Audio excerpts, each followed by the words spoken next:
So out here on a lacrosse field, if you remember, I showed you a little real action of verticutting and sand leveling and all that, and boy, it's really filled in nicely. One thing I don't like seeing is seed heads. That tells me they're not mowing it often enough. So I'll have to get with them and tell them they need to mow it more frequently, especially so you don't get to the point to where you have seed heads, because that's how you make the Bermuda fill in and stuff, is, mow it more often. Water, fertilizer, mowing. And the Bermuda will spread like it's stolen something, right? Well, these areas right here are the goal post areas. And you can see they kind of move it around. It's 3 little spots right here. And they start play in about a month. And they got a little concern about, an area this big growing in. And I honestly don't think it's going to spread that much. So I've got some 419 sod right here.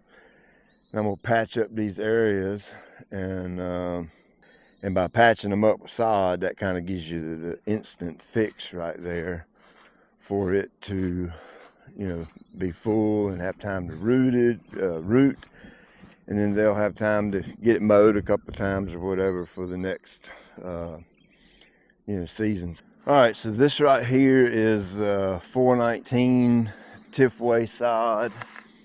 And why did I use Tifway sod? And before we talk about that, let me say this right here.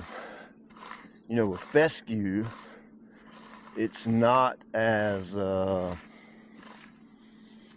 crucial to get your varieties all matched up to be the same, right? So you buy a bag of fescue seed. Typically, they have 3 or 4 varieties, and those varieties are going to be very similar in color, texture, just overall the way they look, so that they blend in together, and you pretty much get the same color yard, same color grass. And see, with fescue, you could have a yard that you seeded one year and then come back the next year, and for the most part, as long as you're using a good quality seed, maybe year 1 you use product A that had cultivars A, B, and C, and then year 2 you use product B that had cultivars 4, 5, and 6. Well, as long as all that's good quality seed, the chances of that blending in together and mixing in together to where you cannot look at it and tell the difference, that's a very high chance. So with fescue and cool season in general, you can blend in different cultivars and different varieties and they'll look the same. And like I said, you won't be able to take your naked eye and tell any difference. Bermuda is a little bit different, okay? And most Bermudas, like a mono stand like this sod, it's 419, and then you got stuff like Tahoma 31, Tiff Tough, Riviera, Champion, Tiff Eagle, Tiff Dwarf. There's just so many different cultivars of it, and texture, color, appearance may be slightly different between the two. And so when you come out here and cut out a square block and put a new sod in, you might end up with a dark green patch or a light green patch as compared to the turf that's already here. So what I did with this field was first I tried to find out who installed the field. Couldn't tell me, so that was a strikeout. Second, I found out when they installed the field, and about the year they installed the field was about the same year that you know, 419 was the predominant sod being used in my area. And of course, I don't even think Tahoma was even available at that point in time. And I don't even think Tiff Tuff was available at that point in time. So, you know, 419 was super popular, and, you know, pretty much still is. So that's what made me decide to go back with 419 right here. And of course, I spoke with AD and said, look, this is the best logical guess at what the sod is you have. So, you know, it's 50-50. It's either going to match up and it's all 419, or if this is something different and not 419, this spot could be a little off color. And, you know, of course, years down the road, it could grow and blend in together and kind of blend in. But we're going to keep our fingers crossed that this is actually 419 and, you know, go with that. The sod is roughly an inch thick. So when you're laying a sod area like this, you want to go down an inch, okay? Because you don't want to lay the sod directly on top and have a big hump. All right, when you finish laying the sod, you want it to be level and smooth and even with the rest of the playing surface. So there may be cases where you have to dig down a little bit. May even be cases where you have to add dirt and bring a low spot up. But that's just all depending on where you're laying the sod at. Come on, baby.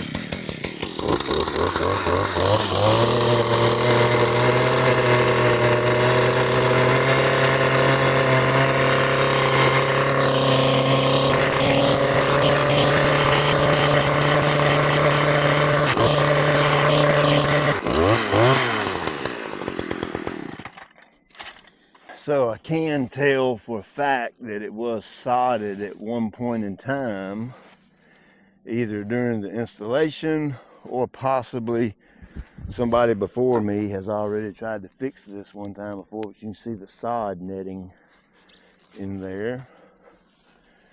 So I know for a fact it was sodded at some point in time.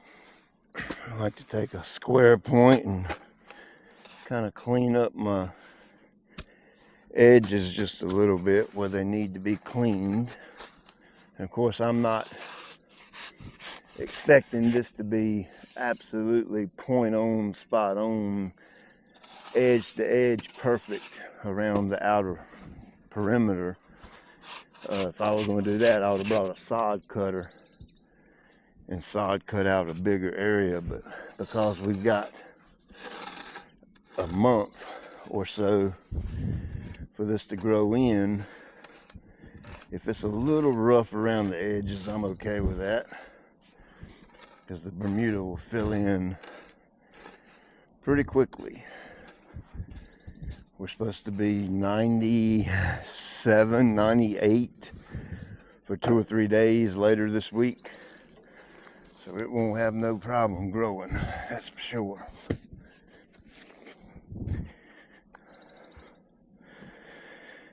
Now, one thing you will notice is it is a different color right now, and that's completely fine.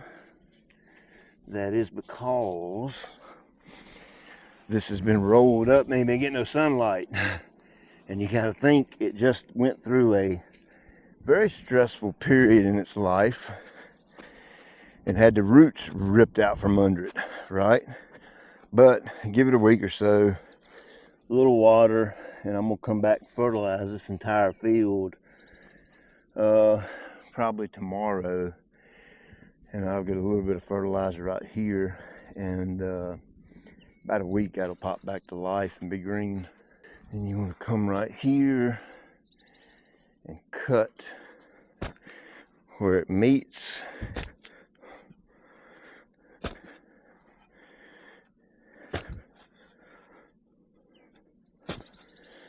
Like that.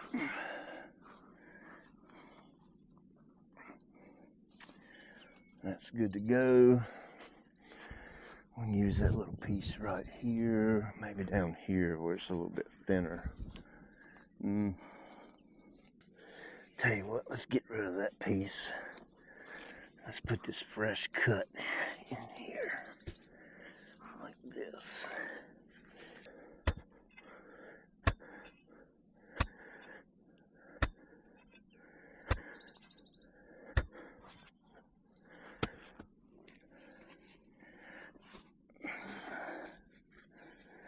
Now,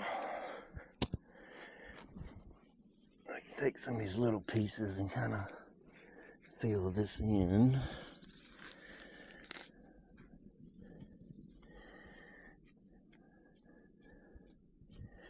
I know somebody's going to ask, well, why is your Alpha Elite Bermuda seed got 3 varieties in it? Well, that is because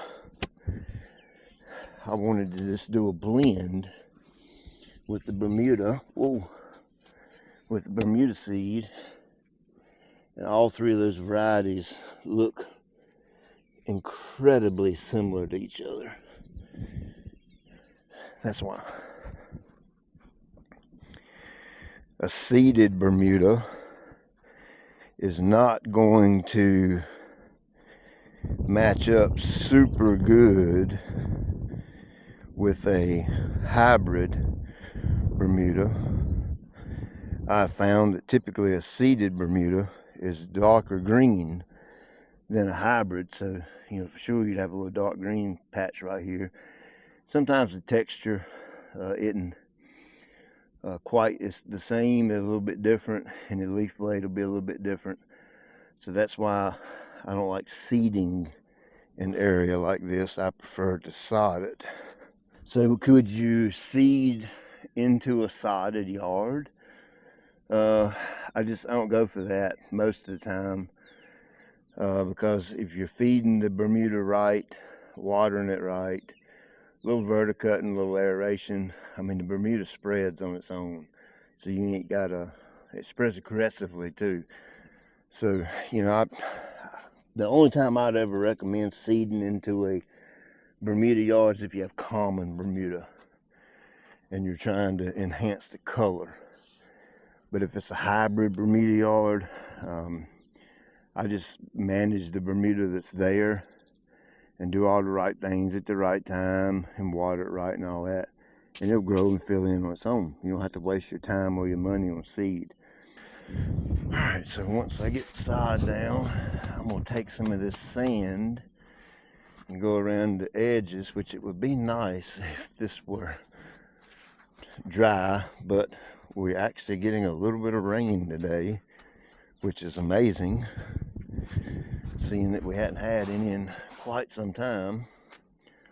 So I'm gonna go around the edges here, do the best I can do with this sand,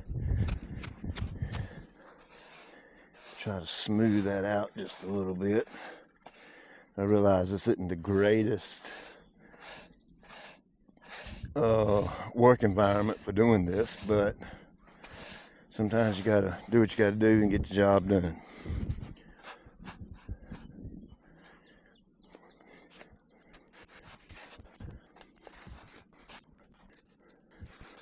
Of course, some of that sand looks as if, oh, it's laying on top of the Bermuda, it's going to choke it out. No, it's not. It will not do that. This field is irrigated. Once they start pumping the water to it again after the rain kind of goes away today, that sand will just kind of disappear and the Bermuda will grow right up through it. Alright, so let me see if I can smooth that sand out just a touch more. Maybe using a broom. I ain't doing nothing. Like I said, dry sand would work considerably better for this, but I don't have any dry sand, so it is what it is. But I think that will be just fine. This dirt you see around the edge, after I fix these other 2 spots over here, I'll come back and scoop this dirt up, put it in the bucket in my Ventrac, go dump it in the woods somewhere. I wouldn't dare leave that there. And then I'll take a broom, and you see how I'm kind of brooming that and kind of work some of that dirt down into the canopy. And like I said, once it rains again on it, or they run their irrigation on it, that dirt will just kind of melt and go away. So anyway, that's a little sod patch job. If the sand were dry, where I could work it a little bit better, I would have sprinkled some sand over the entire area and just took my broom and lightly broomed it back and forth and kind of smoothed everything up. But considering the conditions right now, I think this will be completely fine and it'll do the job. So anyway, hope you enjoyed this. Check you later.